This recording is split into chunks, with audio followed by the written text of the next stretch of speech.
Halo, selamat pagi. Assalamualaikum warahmatullahi wabarakatuh. Ketemu lagi di channel Hukum di Lapangan bersama saya, Kawali. Hari ini kita coba bahas ya, pinjam nama untuk kredit. Siapa yang bertanggung jawab kalau misalnya kreditnya itu macet? Nah, seperti itu. Coba kira-kira siapa? Oke. Nah, mungkin teman-teman pernah dengar kalimat yang tadi saya sebutkan ya. Tolong pinjam nama dulu dong, nanti cicilannya saya yang bayar. Ini ada dua pengalaman nih, ada teman saya nih. Satunya pinjam sertifikat, satunya lagi dipinjam KTP-nya untuk pinjol online. Nah, gitu. Awalnya sih terdengar sederhana, awalnya nih. Awalnya.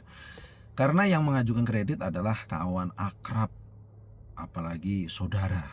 Nah, gitu, saudara, tetangga rumahnya berdekatan. Mungkin pasangan juga, pacar mungkin kan, karena pinjol dan sebagainya.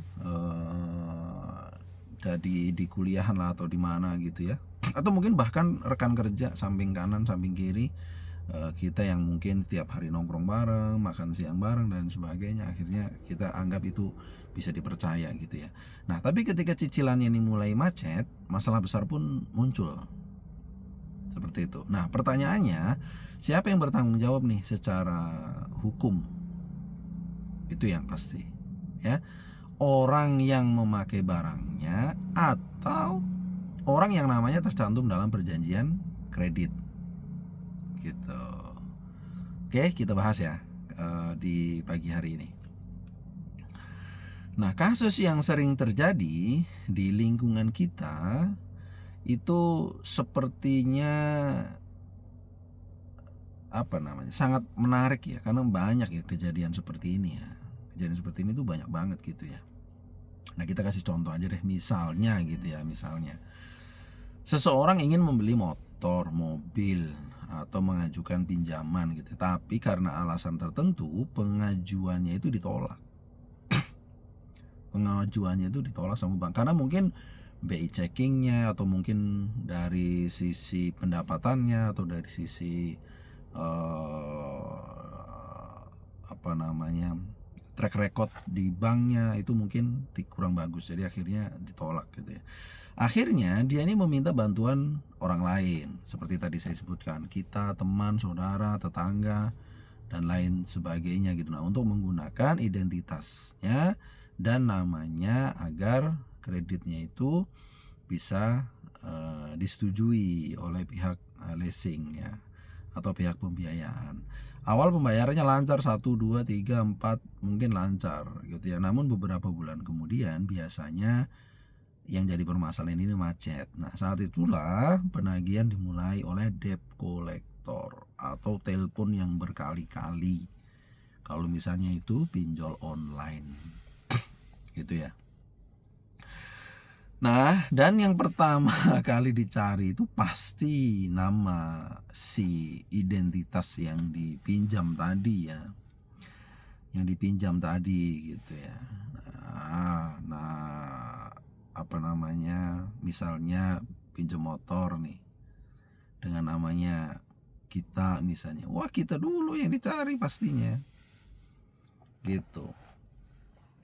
Karena yang tercantum dalam kontrak itu ya nama kita, orang identitasnya kita, entah itu KTP, entah itu sertifikat, entah itu apapun itu ya.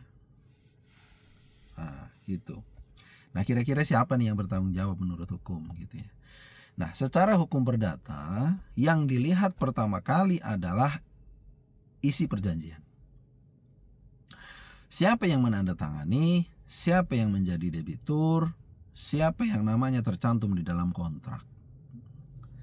Jika nama Anda atau nama kita yang ada di dalam perjanjian, maka secara hukum Anda adalah pihak yang bertanggung jawab kepada debitur.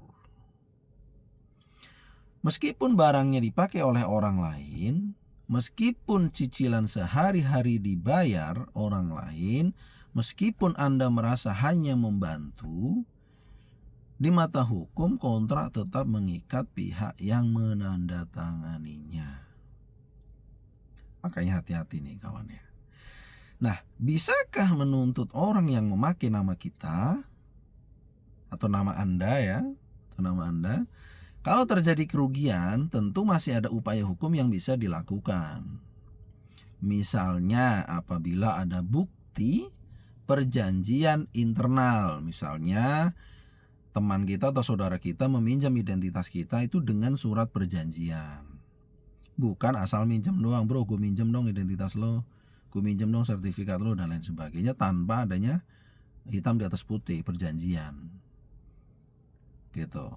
Mungkin adanya bukti percakapan, rekaman, mungkin adanya transfer pembayaran, misalnya kita deal-dealan nih bro ya, nanti kalau misalnya kita pinjam ke bank dengan identitas lo, saya 200 juta, kita setengah-setengah 100 juta deh, itulah nanti biar gue yang bayar nih, misalnya seperti itu ya. Atau mungkin bukti lain yang menunjukkan siapa pengguna barang atau pengguna uang atau pengguna apapun ya yang dihasilkan oleh identitas kita atau oleh dokumen kita yang dipinjam oleh orang lain gitu, yang sebenarnya tentunya gitu. Nah, namun persoalannya adalah hubungan Anda, hubungan kita dengan perusahaan pembiayaan tetap berbeda dengan hubungan Anda dengan orang yang meminjam nama kita atau nama Anda. Nah, akibatnya itu sering muncul dua masalah sekaligus gitu. Masalah dengan kreditur dan masalah dengan orang yang meminjam nama kita. Gitu. Karena banyak sekali kawan-kawan. Ada kawan saya yang cerita bahwa identitasnya itu dipinjam oleh saudaranya untuk kredit mobil. Gitu. Alasannya mobil itu untuk berwirausaha, ngangkut hasil pertanian dari desa ke kota.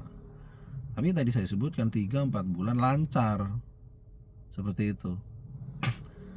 Tapi ujung-ujungnya bermasalah, dihukum. Hubungan keluarga jadi kurang baik, sudah kena masalah hukum pula, repot kawan-kawan. Jadi hati-hati. Saking baiknya ini hubungan persaudaraan awalnya. Gitu. Nah, pelajaran hukum untuk kita semua ya, untuk masyarakat luas. Oleh karena itu, ada satu pelajaran penting yang bisa kita pelajari dari kisah yang saya ceritakan tadi. Jadi jangan pernah menganggap pinjam nama, pinjam identitas atau hanya urusan tentang kepercayaan. Baik teman, saudara, teman kerja lain sebagainya. Jangan pernah menganggap pinjam nama, pinjam identitas itu hanya urusan kepercayaan. No. Karena begitu tanda tangan diberikan, konsekuensi hukumnya bisa sangat panjang. Bahkan bisa mempengaruhi riwayat kredit Anda. Anda namanya sudah jelek ketika Anda mau kredit, ketika Anda mau pinjam sudah cukup rusak, sudah cukup jelek gitu ya. Dengan mempengaruhi aset Anda ya, mempengaruhi reputasi keuangan, mempengaruhi nama baik, hingga hubungan keluarga dan pertemanan itu sangat rusak. Jadi seperti itu. Nah, jadi kesimpulannya kawan-kawan ya, dalam dunia hukum niat membantu belum tentu menghilangkan tanggung jawab. Sebelum meminjamkan nama atau meminjamkan identitas untuk kredit, untuk pinjam apapun itu, pahami dulu resiko hukumnya. Kalau nggak ngerti, tanya saja dengan kawan-kawan atau tanya dengan saudara dan yang lainnya gitu. Intinya adalah hati-hati, jangan pernah memberikan identitas kita atau pinjam nama kita ya untuk keperluan perdata ke orang lain. Karena yang mudahnya di awal belum tentu mudah saat menjadi masalah. Nah, itu coba kawan-kawan dipikirkan kembali ya. Mungkin dari saya cukup itu saja ya, mudah-mudahan dapat membantu memahami hukum, memahami hukum, literasi tentang hukum kita semua ya. Atau mungkin kalau ada yang punya pengalaman boleh nih tulis di komentar ya. Oke, cukup sekian dari saya Kawali di channel Hukum di Lapangan. Jangan lupa subscribe, like dan share kepada kawan-kawan. Semoga channel ini bisa bermanfaat. Oke, terima kasih. Assalamualaikum warahmatullahi wabarakatuh.